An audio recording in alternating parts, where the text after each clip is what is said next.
Olá pessoal, hoje nós vamos falar um pouquinho sobre as leituras de outubro e novembro.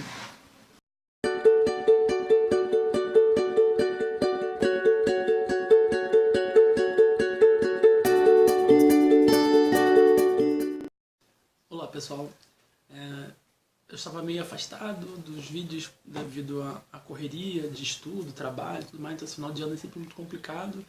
Então eu tô desde outubro sem fazer vídeo, mas eu resolvi trazer pelo menos um resumo do que eu tenho lido, porque minhas leituras não pararam, apesar de não estar no ritmo que eu gostaria devido aos estudos, mas vou apresentar brevemente as leituras que eu fiz e depois talvez eu faça um vídeo mini resenha sobre algum deles.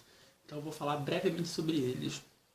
O primeiro é que eu já fiz vídeo aqui no canal, que é o Assim Falou Zaratustra, do Nietzsche.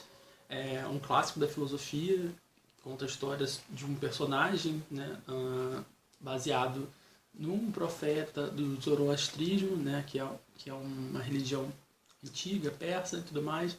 Então o Nietzsche, na verdade, ele pega esse personagem, né, e cria uma história fictícia para fazer questionamentos sobre os grandes valores morais, enfim, e os valores ocidentais em geral, né, fazendo uma crítica especialmente ao cristianismo. Então é uma leitura que vale a pena, apesar de ser uma leitura difícil, muito difícil, não recomendo ela para, obviamente, para crianças nem jovens. Eu acho que exige um pouco de maturidade, não só de idade, mas também de leitura. Isso eu estou me incluindo, é uma leitura bem difícil, mas bem poética, muito linda. Então tô falando mais ou menos na ordem de leitura. Depois eu fiz, e eu queria ter feito um vídeo de especial de outubro, de Halloween e tudo mais, mas não foi possível, devido eu tive um problema com o meu computador e depois já tinha passado a data, não dava mais, então fiz só os comentários lá no Instagram. Mas os livros que eu li foi esse aqui do H.P. Lovecraft, que reúne 10 contos dele. Quem não conhece H.P. Lovecraft, ele é um clássico do terror, né? E de mistério. E assim, a leitura foi muito bacana. Não gostei tão de todos os contos. Lá no Instagram eu comentei quais são os contos e teve alguns que eu gostei mais do que outros. Mas assim, uma coisa que foi a marca, né, dos contos em geral, né, é justamente esses mistérios. Nem sempre são imagens de terror como a gente está acostumado, por exemplo, com Stephen King e tudo mais, que são imagens mais grosseiras, sangue e tudo mais. Não é assim que funciona a obra desse autor, mas vale muito a pena conferir. E alguns elementos assim como a noite, enfim, a lua, o luar, um mistério no ar, na cidade, e também um caráter meio psicologizante dos personagens, assim, então eles são meio loucos ou meio ficcionados em alguma coisa, que lembra um pouquinho até o Edgar Allan Poe. É uma coisa que é o tipo de coisas que vocês encontrariam na obra do H.P. Lovecraft. Um outro que eu li foi uma HQ, Witch. Parece que ela não agrada a todos da mesma forma, mas eu fiquei apaixonado por esse quadrinho do Snyder. O desenho está muito bacana, apesar de que isso também foi algo que desagradou algumas pessoas. Não sei se vocês vão conseguir ver, creio que não, mas ao redor das imagens, aliás, por cima das imagens, tem algumas pinturas que lembram aquarela, né? Então, além do desenho, do traço ser muito bonito, tem pinturas, cores, né? Acho que estão incríveis nesse quadrinho, incríveis. Né? Espero que tenha uma continuação.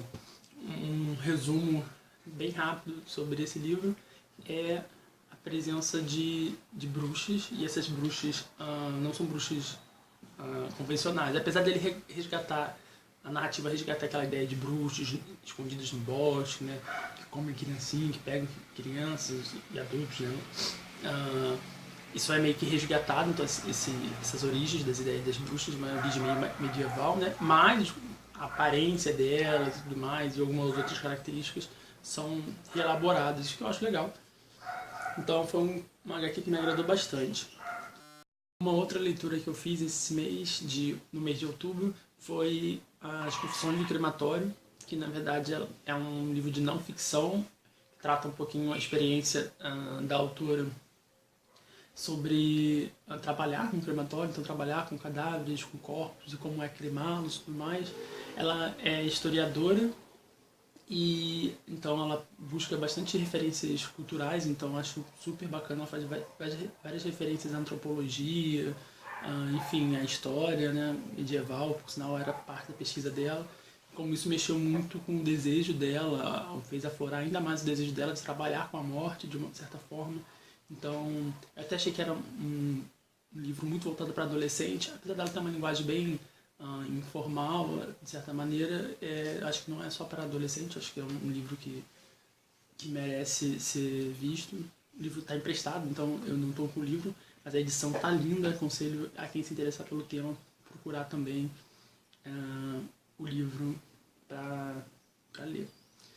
Uma outra leitura que eu fiz, acho que essa já foi, não lembro se eu terminei em outubro mesmo, se foi em novembro, foi esse daqui, A Grande Fome de Mao, que vai tratar, na verdade, sobre as consequências do plano do Mao Tse Tung, né, lá na China, no final da década de 50, início da década de 60.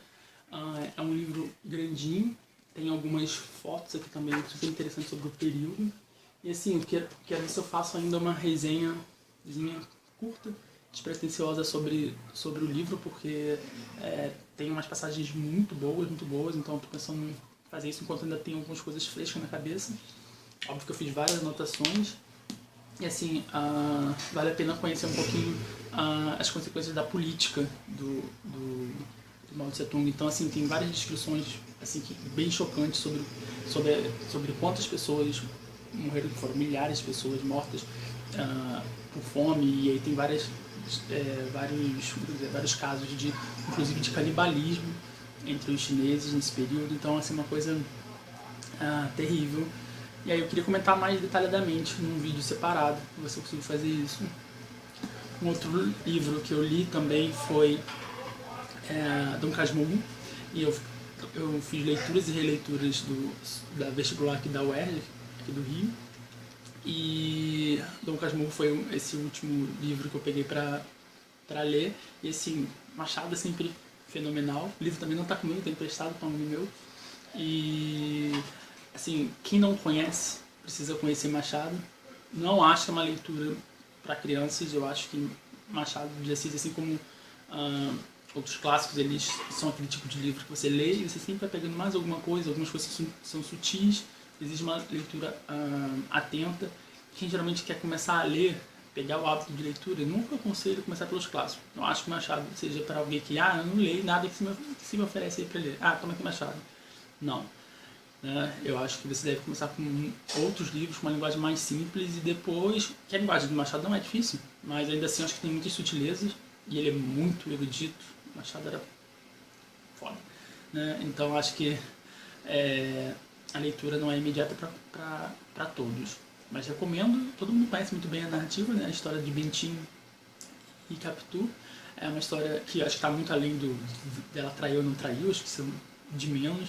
Tem vários assuntos para serem explorados ali, então pode ser até que eu faça algum vídeo, mas não sei, acho que tem vários vídeos aí no BookTube para saber sobre o livro, conhecer os temas do livro, então não sei se é tão relevante para fazer um vídeo.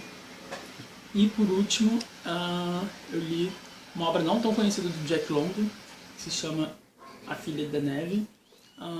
É o primeiro romance, né, lançado pelo Jack London. Eu li devido à questão do mestrado. Assim, é um livro bem chato, não gostei. Foi a leitura assim, acho que é a leitura do ano que eu me lembro que eu tenha lido e não tenha gostado. Eu li meio que obrigado mesmo, mas posso comentar rapidamente, né, o que me interessa, até porque eu fiz marcações, não sei se dá pra vocês verem, eu fiz marcações, mas não porque eram passagens legais.